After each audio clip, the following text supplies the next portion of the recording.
Hello, everybody. Pontificator here. Coming to you tonight with an issue that has chapped my bottom side for the better part of 3 years. So I've spent the past 3 years studying it. Each year in Michigan, in the months of March, April, and May, we have what's called a seasonal weight restriction that affects primarily big trucks, semis, tractor trailers. That law went into effect for the first time in Public Act 300 of 1949. It was done to protect the roads during the spring thaw that takes place each year. Since 1949, each county in the state of Michigan has posted weight restriction signs, limited weight signs, seasonal weight restriction signs, or frost law signage during the effective dates of these frost law periods. As technology improved over the years, we were able to detect the presence of frost in the ground. Sometimes the summers approach us a lot faster, the ground is thawed, there's no reason to have a frost law, so the ban is lifted. That created a lot of confusion for truck drivers and probably others as well that didn't know when the frost laws were actually in effect in certain areas of the state as it progressed or progressively was lifted or removed. So in 2008, the legislators in Michigan added a small addendum to MCL 257.726. I think it's subsection 8, that said that cities and counties must post their seasonal weight restrictions on their own website or a county commission website to which they are a member. That's the reason that they added that, and that was what they added. Seems pretty simple, right?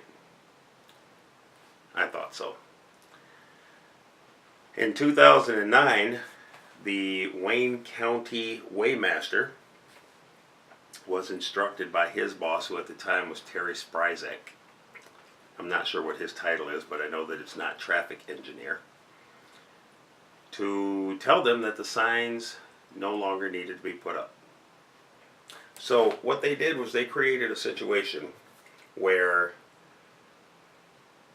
let's say you're driving down the interstate and someone removes all of the speed signs for 10 miles. You have no clue what the speed is. And you get pulled over and get a speeding ticket for going 65. I'm sorry. Let's say the speed limit is normally 65. You're going 50 and you get pulled over and get a ticket.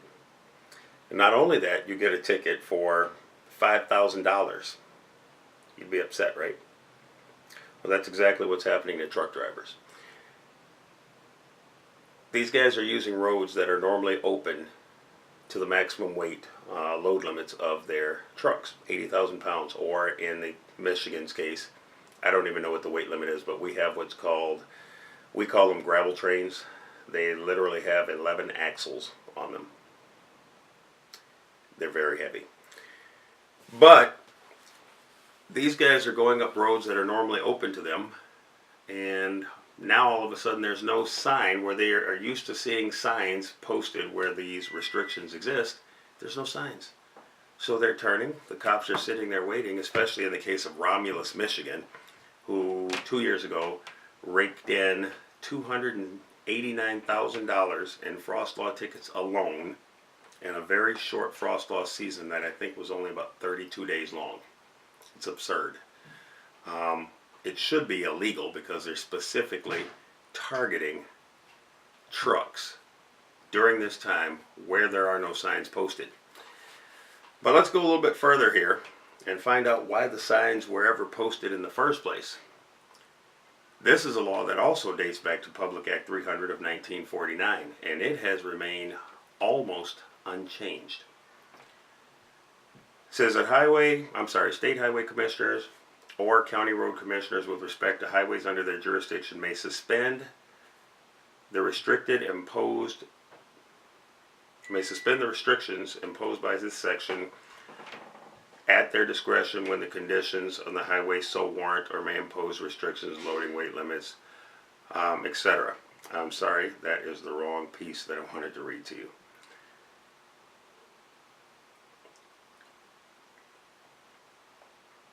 Well, I can't find it right now, but it's MCL 257.722. I'm sorry, 726. Here it is. Local authorities and county road commissions with respect to highways under their jurisdiction, except state trunk line highways, by ordinance or resolution, may do any of the following. A, prohibit the operation of trucks or other commercial vehicles on designated highways or streets. Item number 2 of that, or subsection 2 of that, states any prohibitions, limitations, or truck route any prohibitions, limitation, or truck route designations established under subsection 1 shall be designated by appropriate signs placed on highways or streets. The design and placement of these signs shall be consistent with the requirements of section 608. Section 608 references the Michigan Manual for Uniform Traffic Control Devices. That's a manual that tells you what sign, what color, what size, how far, where they have to be placed, how far in advance they have to be placed, everything. The manual is actually quite impressive. If you want to take a look at it and read it, you can download it for free on Michigan's website, or you can download the national version from the federal government website. That manual is a manual that guides traffic engineers. Traffic engineers are the people that are authorized and trained to decide where it is necessary to place a sign or a traffic control device of any kind, whether it be a stoplight, a sign, a cone, a pavement marking. Those are the people entrusted to do it. Those are the people authorized to do it. And yet the Wayne County Waymaster, for some reason, went in and told them to take the signs down. Not sure if that's proper or legal. It's definitely wrong. So what you have now is you have cities, city police departments that are taking advantage of this. And yes, I'm going to say they're taking advantage of truck drivers in a situation that they themselves would protest. There's no road signs, and these, let's be clear on this. Weight limit signs and seasonal weight restriction signs are regulatory signs. They are category 1 signs. They are mandated by law. It's the highest priority signage on the roadways. So we have a regulatory sign that is not being posted for a regulation that is seasonal. And if you've ever dealt with the police in one of these, then you know that what they say is this. Oh, we talked to the Waymaster. Signs don't have to be up. Oh, well, the judge already ruled on it. Dude, I went to the state police training class. State police, I go to their refresher class every year. I really don't care about any of that, because the law says what the law says. In my own particular case, we couldn't even convince the judges in Allen Park or the judge in Taylor, Michigan, that even though they were posting signs for over 50 years, and there was a change to the law that required an increase in communication, that taking the signs down was wrong, and that the law mandating the signs be up was not modified. The officers and the prosecutors in this case, Prosecutor Coogan specifically in Melvindale, said, well, that's a different law. Well, yeah, multiple laws are in effect all the time on everything.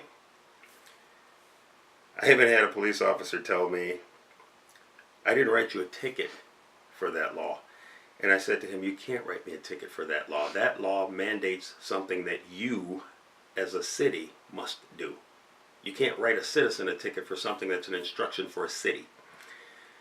In any case, we couldn't convince them, but yet each year here in Michigan, people are receiving citations, truck drivers are receiving citations for multiple thousands of dollars every day right now. It's wrong and it needs to stop. I'm putting this information out here because I want everyone to be aware of it.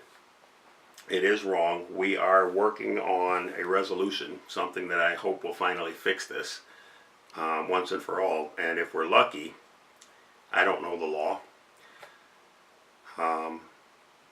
If we're lucky, we'll get these guys their money back.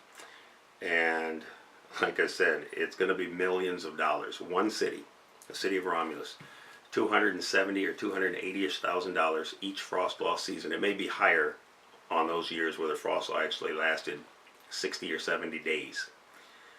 But we're going to do what we can. We've started a fight. We hope that you will join us. Please subscribe. Not even sure what that's like. This is my first video, but please subscribe. Let's get the word out. Thank you.